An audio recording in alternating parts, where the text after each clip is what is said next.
30 বছর এবং 15 বছরের চুক্তি স্বাক্ষরিত হয়েছে, যা 4 নভেম্বর 2025 থেকে 17 নভেম্বর 2025 মাত্র 13 দিনের ব্যবধানে চুক্তিগুলো সম্পাদন হয়েছে।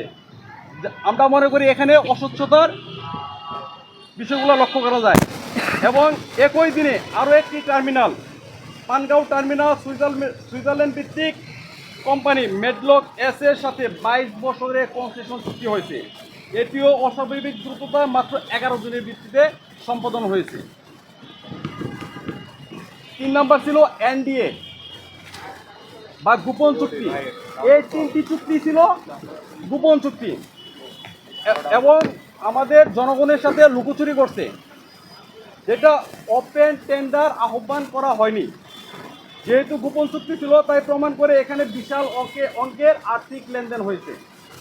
আপনারা সকলেই জানেন, নির্বাচনী তফসিল ঘোষণার পরে ইন্টেরিয়াম গভর্নমেন্টের এই ধরনের চুক্তি করার কোনো এখতিয়ার নেই।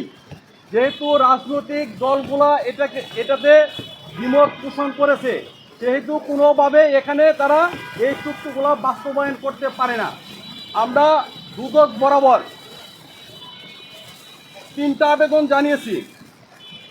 চট্টগ্রাম বন্দরের নিউমেরিং টার্মিনাল সংক্রান্ত কনসেশন চুক্তিতে চলমান লিজ প্রক্রিয়া এবং লালদিয়া পানগাঁও কন্টেইনার টার্মিনাল বিদেশি কোম্পানির সাথে গোপন চুক্তি করায় উপরোক্ত 4 ব্যক্তি কর্তৃক ক্ষমতার অপব্যবহার করে নানা ধরনের কমিশন বাণিজ্য এবং ঘুষ লেনদেন সংঘটিত হয়েছে কিনা তা তদন্ত করে দেখার জন্য আমরা অনুরোধ জানিয়েছি।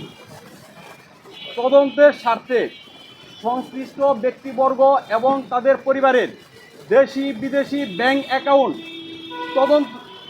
আর্থিক লেনদেনের বিরুদ্ধে প্রাথমিক তদন্ত শুরু করার জন্য আমরা দুদক বরাবর আহ্বান জানিয়েছি। তদন্ত চলাকালীন সময়ে প্রমাণ নষ্ট বা বিদেশে পলায়নের সংখ্যা এড়ানোর জন্য পর্যাপ্ত সংশ্লিষ্টদের দেশ থেকে নিষেধাজ্ঞা আরোপের ব্যবস্থা গ্রহণের জন্য আমরা আবেদন জানিয়েছি।